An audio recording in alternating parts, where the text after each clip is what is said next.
Bonjour, on se retrouve pour une nouvelle vidéo. Donc concerne toujours un sac photo. Là il s'agit d'un sac à dos, un Crumpler. Alors c'est le Pyjama Pride. Je laisse la référence ne se fait plus, hein, mais c'est pour vous montrer un petit peu donc, les différents types de sacs. Alors, Crumpler, marque australienne, qui fait depuis longtemps du sac photo, dont je suis très content. On le verra dans une autre vidéo. Sac à dos donc, 2 bretelles. Le poids réparti sur les 2 épaules. Alors, pour ceux qui ont des coups assez larges, ça doit aller, mais c'est vrai que là, vous voyez, ça encercle bien, d'accord? Et il y a un peu de frottement. Mais bon, ça va, moi, franchement, ça m'a jamais gêné. Donc, je pense que ça ira pour plein d'autres. Alors, autre, comment dire, particularité donc, de ce sac, ouverture sur le dos. Pas d'accès au compartiment principal de l'extérieur. Donc quand on porte le sac, le matériel est sécurisé, d'accord? Tout est là. Alors, tout est là. Inconvénient, sortir rapidement son réflexe, ça risque d'être plus compliqué. Un dos bien aéré, bien ajouré, bien rembourré, qui laisse bien passer l'air. On peut y ajouter une ceinture, donc qui permettra encore de mieux répartir le poids. Ça, c'est vraiment agréable, d'accord? C'est assez lourd hein, à vide. Je suis pas sûr que ce soit pour les petits gabarits. Donc sur la partie extérieure, il y a de quoi faire hein, et il y a de quoi emmener un trépied. Alors pour emmener un trépied, on ouvre ici. On passe une ou 2 jambes du trépied là. Il y a un système qui nous permet d'accrocher les jambes du trépied, de les maintenir bien fermées, et un système sur le dessus. Moi c'est ce qui m'avait fait prendre ce sac. Donc un système pardon, sur le dessus, où on a ça encore une fois qui vient prendre une jambe du trépied, qui vient se refermer, comme ça, donc là voilà. Et là vous avez un trépied qui est bien centré, donc dont le poids est bien réparti sur votre dos, ce qui fait que ça devient plus agréable, plus confortable, d'accord, quand vous vous baladez, surtout un long moment. Autre point, une poche. Alors une poche,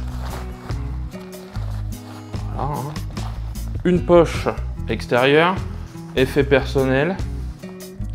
Et c'est là, pour la taille du sac, où encore une fois, j'ai un petit bémol, c'est que ce compartiment est assez petit par rapport à la taille du sac. Vous allez y mettre bien sûr votre portefeuille, stylo, un petit bloc-notes, pas de souci. Et éventuellement carte mémoire, chargeur, bon voilà, mais ça va s'arrêter là. Un vêtement, ça rentre pas.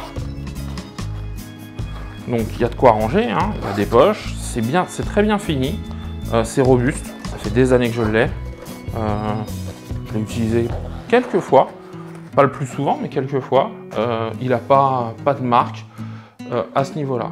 Alors par rapport à d'autres sacs que j'ai pu vous présenter, il n'y a pas de housse anti-pluie. C'est fait dans une matière qui résiste bien. Moi, je me suis déjà pris des saucés avec, pas de souci.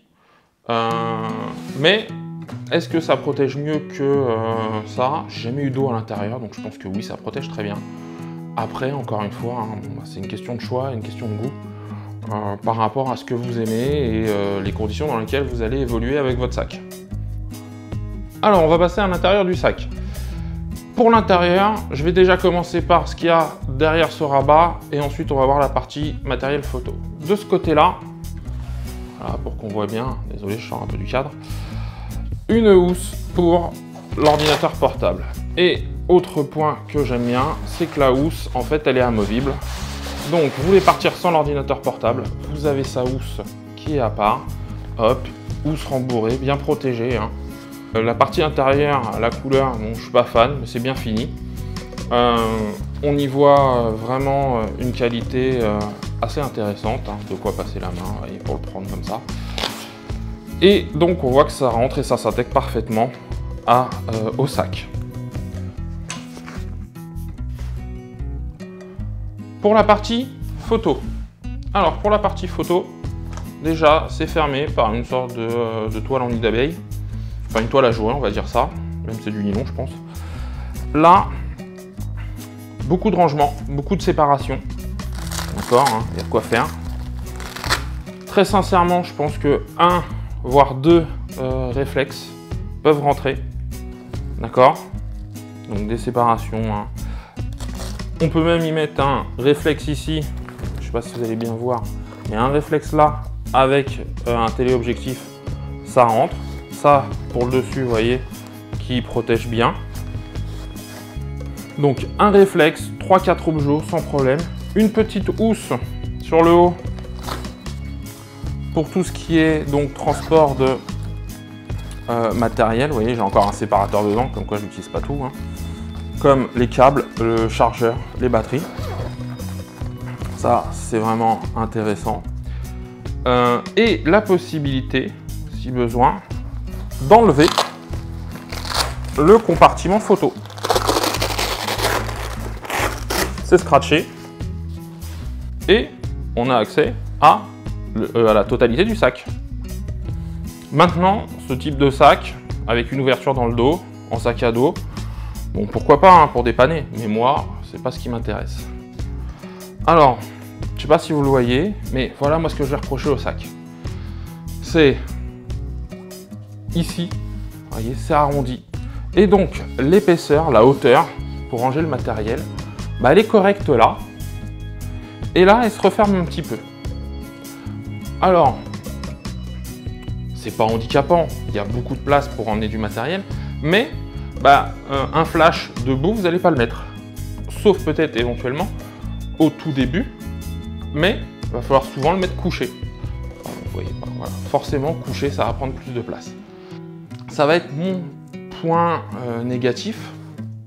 Maintenant, moi, j'aime beaucoup cette marque. Déjà, extérieurement, bah, si on ne connaît pas Crumpler, ça fait moins sac photo qu'un Low Pro ou Vanguard, par exemple. Alors, je vais remettre ça.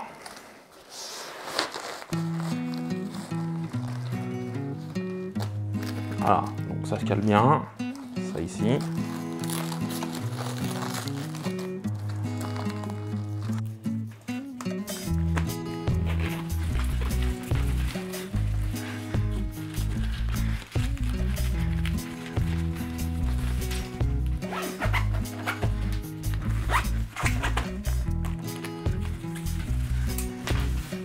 Pour conclure, c'est un sac qui est bien fini, qui est agréable et confortable, qui est résistant. D'accord. Alors j'ai oublié, mais il y a des petites poches aussi là, sur le côté. D'accord. Donc on voit qu'il y a quand même des rangements, ça a été optimisé. Une capacité à emporter un trépied assez facilement et qui laisse encore une fois tout le confort au sac. Mais inconvénient, comme je le disais, donc du matériel qui n'est pas simple d'accès, d'accord, qui n'est pas si simple d'accès puisque c'est dans le dos, et une partie biseautée que je trouve dommage pour emmener du matériel, d'accord. Voilà ce que je pouvais dire sur ce sac. Si vous avez des questions dessus, bah, n'hésitez pas, hein, dans les commentaires, j'essaierai d'y répondre. Et à bientôt pour une nouvelle vidéo. Salut!